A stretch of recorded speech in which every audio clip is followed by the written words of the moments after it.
Last time on Big Data and Brews, Chief Scientist at Pivotal Milind Bhandarkar broke down the component of the company's Hadoop distribution. Whenever I go and talk to customers, I basically say, our Pivotal Hadoop distribution is just about a year old.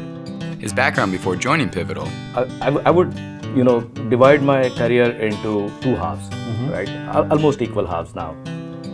The initial part, I would say from 91 to 2005, it was mostly about high performance computing.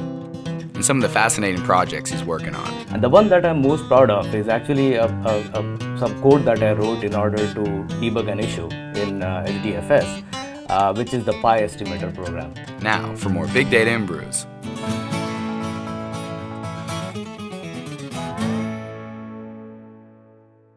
Welcome back to Big Data and Brews today with Milind.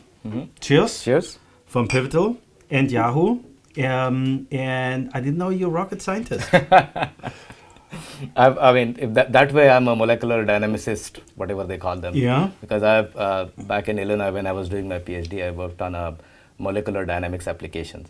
I understand the same thing about molecular dynamics as I understand about rockets. Nothing. But you wrote the software for it. I wrote the software for it, yeah. So we in our last episode, we talked a little bit about the fun experience and kind of the beginnings of Hadoop at Yahoo. What is one of the kind of most fun story in the team in the early days you think of? Like, where was the biggest bang or the most... Actually, breakthrough. Fun things, right? Mahadev Konar and Hairong were our first support engineers. Yeah. Okay. So every afternoon from 3 to 5, they would actually sit near the phone or in their cubes, and people, the early Hadoop users at Yahoo, would actually call them. Yeah. Right. And the first operations person that we hired, Hadoop was rapidly developing. I think there was at one point there were 3 releases in the space of a week. Oh, wow. But just bug fixing, yeah. Right?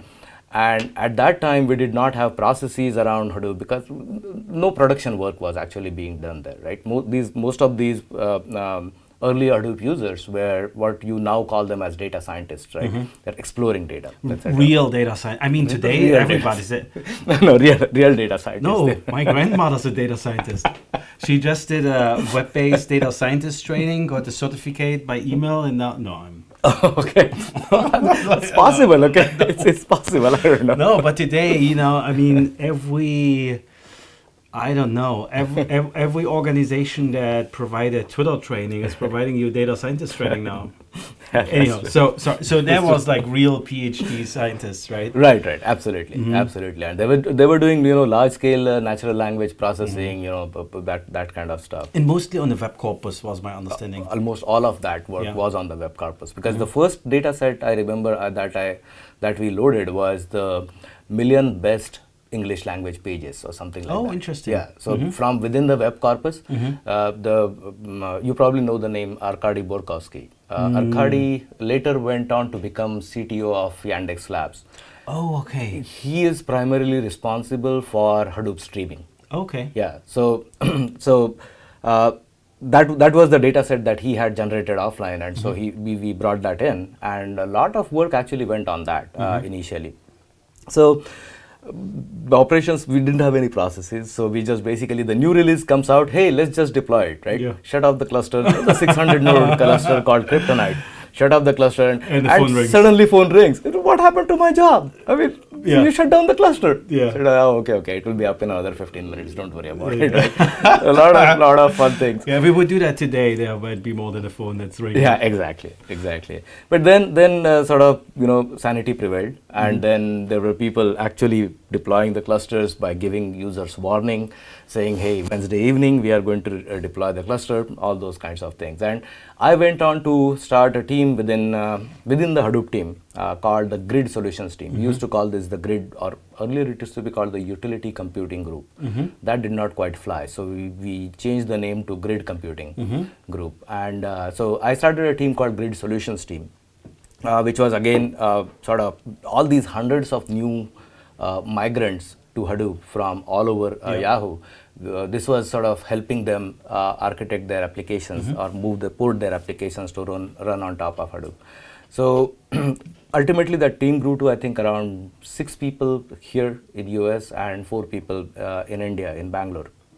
And it was a really nice team. I mean, we got to play with the early Hadoop releases. We actually got to look at how people are using Hadoop, what kind of applications they are using on Hadoop. That's kind of thing. But then it also around the upgrade time, that's when our headache essentially grew, because the APIs would suddenly change. We had actually a nice. That still happens today, by the way. Don't want to blame anybody. but we had a nice way of we had some open to all clusters. I mean, these were not operated according to strict SLAs or anything like that. Yeah. So any new release of Hadoop, we'll first deploy there, literally ask people to play with that, and then port their applications there. Almost kind of like a Facebook deployment model where they first try. Yeah, there's a bronze, silver, gold kind of model. That's right. And but all these emails, all those things, basically everybody will ignore. I mean, most of those will ignore them, right? Yeah. And then suddenly, when the production clusters were upgraded, we got phone calls. Hey, why is my application failing? Said, have you tested your application on these bronze clusters? Yeah. Said, no, you didn't tell us. Yeah. And then I would give, okay, these are all the emails. Yeah. That's the fun things used to happen. What was the most common, as you had those people that migrated from kind of a traditional architecture, and I think it's very relevant for today still, right? As now Hadoop arrives at kind of maybe not a mass market, but a broader market. Yeah. Back then, do you see kind of the same mistakes that the early adopters at Yahoo did today done in kind of the whatever financial services, telcos? Are people doing the same mistakes still? I think just it's on both users of Hadoop as well as people who are selling Hadoop, right? The right expectations management from the IT team is actually extremely crucial, right? I mean, we are selling Hadoop today, and I won't blame anybody, but almost all vendors essentially saying, this is the next thing since sliced bread.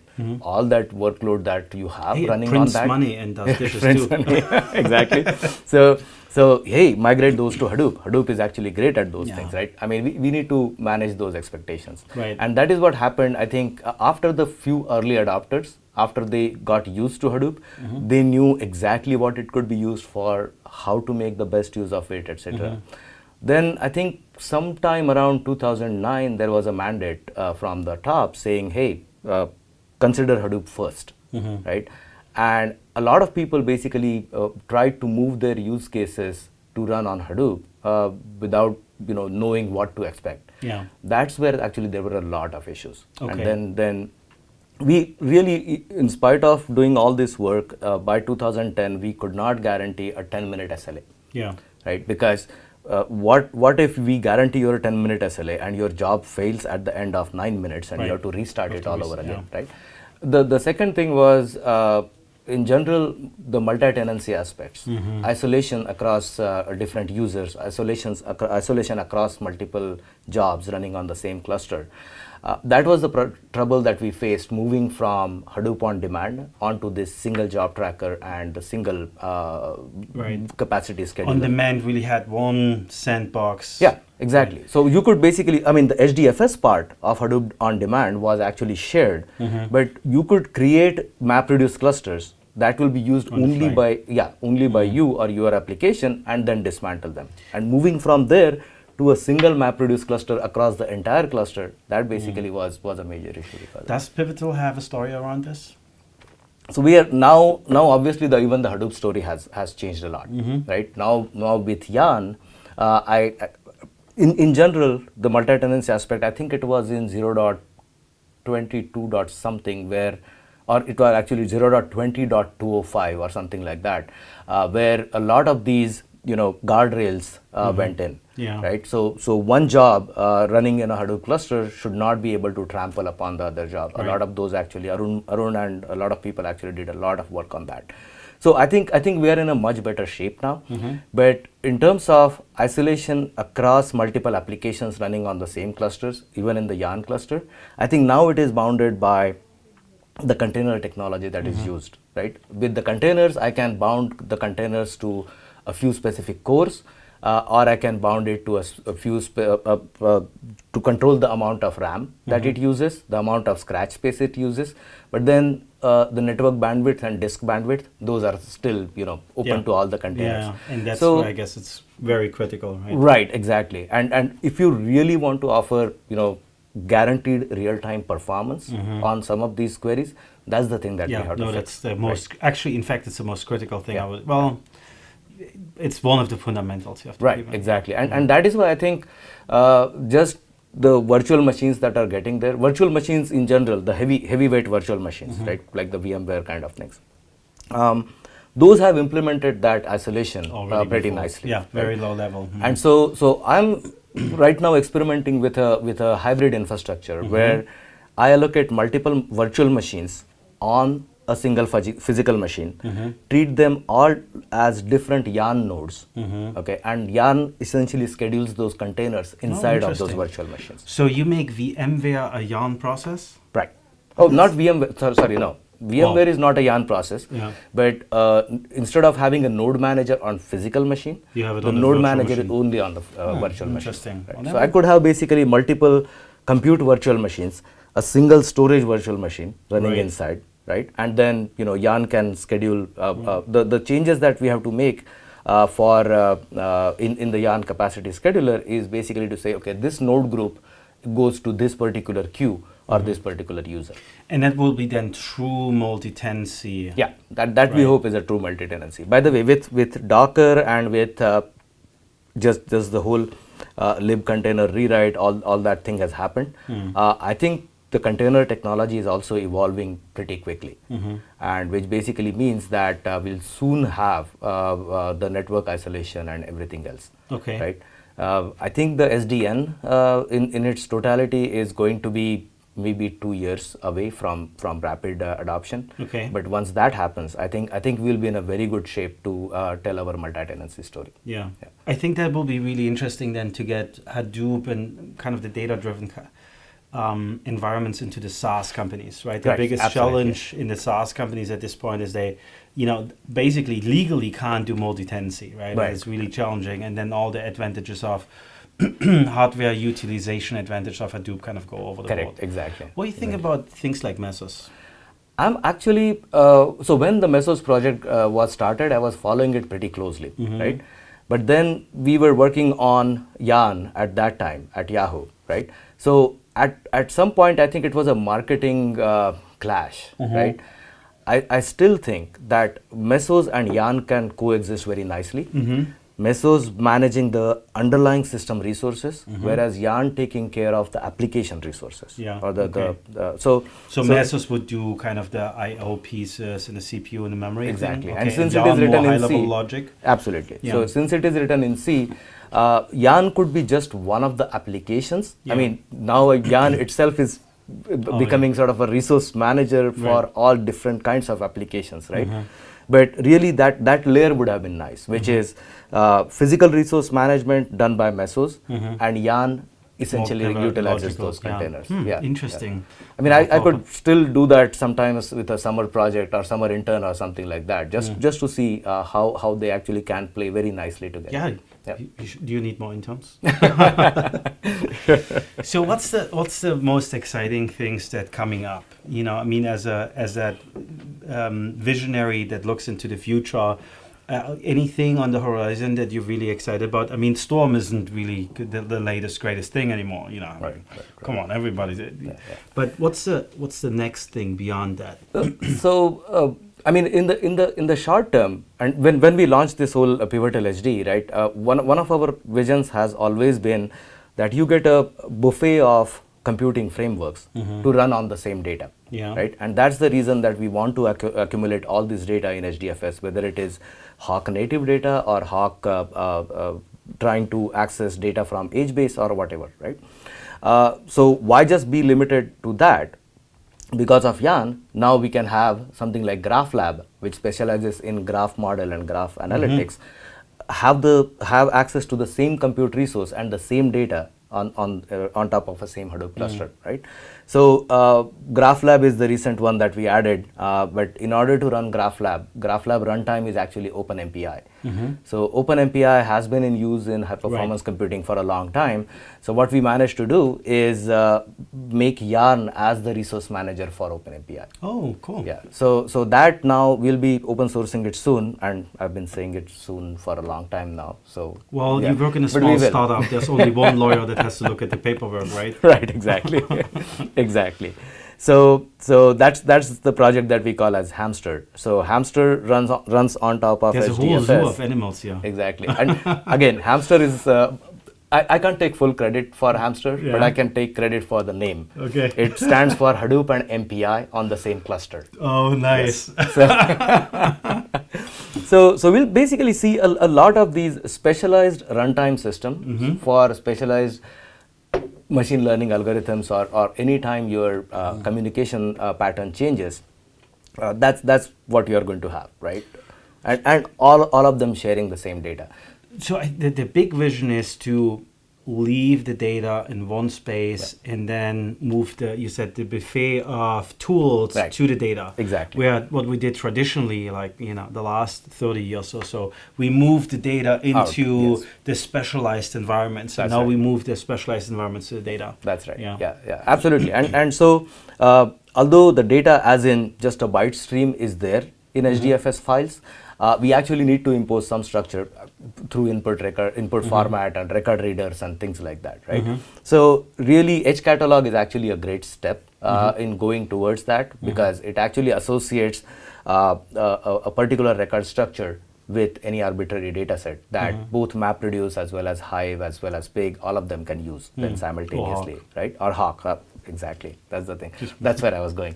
Is that we basically make use of something that we built called a pivotal extension framework, which essentially is a translation layer between these outside data sources, outside as in not in our native format, okay, and make it accessible to all our different products or all our different components that are running on top of Hadoop. And one more thing that I'm recent happening that I'm really proud of is basically we introduced the support for Parquet as a native table type in Hawk. Oh, okay. So you can basically, when you do a create table, you basically say create table type equals Parquet. Yeah. Right. And now it's a completely open format, and Twitter and Cloudera have done a lot of work on it. And the reason we went with Parquet is because it is accessible both from Java as well as C++ or C. Yeah. So since Hawk is written in C, so basically that gets into the native access for Parquet, but the same files are then available via Parquet input format for the rest of the ecosystem, right? So now, you're working on this, and you're like one of the really, really early guy in the Hadoop space, and you're working on this, and where was that moment where you had to pinch yourself, and I can't believe people doing this with the software I wrote like so many years ago? What's the most amazing use case you saw? Well, not really. So first was not the use case. Once I started doing Hadoop evangelism outside of Yahoo, by the way, the first Hadoop tutorial delivered anywhere was in ApacheCon in 2008 or 2009. I'm forgetting, but this was in New Orleans. Yeah. Was delivered by me. Yeah. And it was sponsored by Cloudera. Right. So Christophe Basilia, Aaron Kimball, right. Tom White, all of those actually Didn't we go in the evening for the... Anyhow, we should not talk about we should not talk about that. Yes. The French Quarter thing, let's push that out. So, but really, I was in Usenix the year after that, and my tutorial proposal got accepted there. The next door, there was a Solaris performance tuning tutorial going on with Richard McDougall. Yeah. And Richard McDougall has written, Solaris performance tuning books, all about Solaris, a really great guy. His tutorials had something like 6 people attending them, and my tutorial next door had something like 30 people attending. That's the point where I basically realized something shifting. Exactly. Usenix 2009, this was in San Diego. And among the attendees in my tutorial, there were 3 people representing all 3 different 3-letter agencies. Yeah. And that was basically, okay, what have we done? Saving the world. Saving the world, yes. Yeah. That's right. So that's where, and recently actually, my daughter took a part in the Synopsys Science Fair here in South Bay. And so I went to drop her there, and I just took a look at what all kids were doing, right, from 7th grade to 12th. And I wrote my produce drops. There was actually a kid from the 7th grade kid who did, what was his title? Effect of number of computers on the computation time. So he basically took a MapReduce job, and he basically said, if I run this on 3 machines, if I run this on 10 machines, if I run this on 20 machines, how much does the computation time changes? So he discovered that, oh, it goes down for some time and then it basically goes back up, right? So this was all done using Amazon AWS and Hadoop. And that was, I was basically What was the name of that 7th kid? grade. We should hire. I actually was tempted to make him an internship offer right there. Yeah. Oh, I don't know about underage recruiting or anything like that, you know. So what's your we looked a little bit into the into the future. But what's the day-to-day future for you look like? What kind of development environment you using, or what's the day-to-day life look Well, like? I don't do coding anymore, unfortunately. No. Yeah, I me mean, either. I do. Remember the good times we wrote code? Exactly. No, I volunteer at a local school maintaining their website, right? So that much JavaScript coding nowadays I do. That's pretty much it. No, but in terms of the programming environments, etc., it's almost all. So first of all, the infrastructure, all the clusters that our team uses in order to test out our software are all virtual, right? We have it in-house still, but I mean, it's not on public cloud or something like that. Yeah. But it's all virtual cluster deployment. And you name a development environment, we have it in there. And you just run it. Yeah, absolutely. I mean, I do sometimes code reviews and stuff like that. So for which I used Eclipse. That's pretty much it. But yeah, nowadays I don't get to. Well, I only get to these days to like git, pull, check out, master, paint, clean, or actually now it's Gradle, clean. I see. And then I call up my source people like, oh, it's not working. No, that's true. I make it to the stack trace. Great. Well, thank you very much. What do you think, as your last sentence, what is kind of the recommendation as people getting into getting their feet wet with Hadoop? What should they look out for? So I've been saying this for a long time, right? For people who were running or writing Java MapReduce program, right? If you can do with Hive or Pig, just do it with that, right? Don't get it. I mean, always consider. So now, no, this was 2007, right? Okay. 2008, something like that.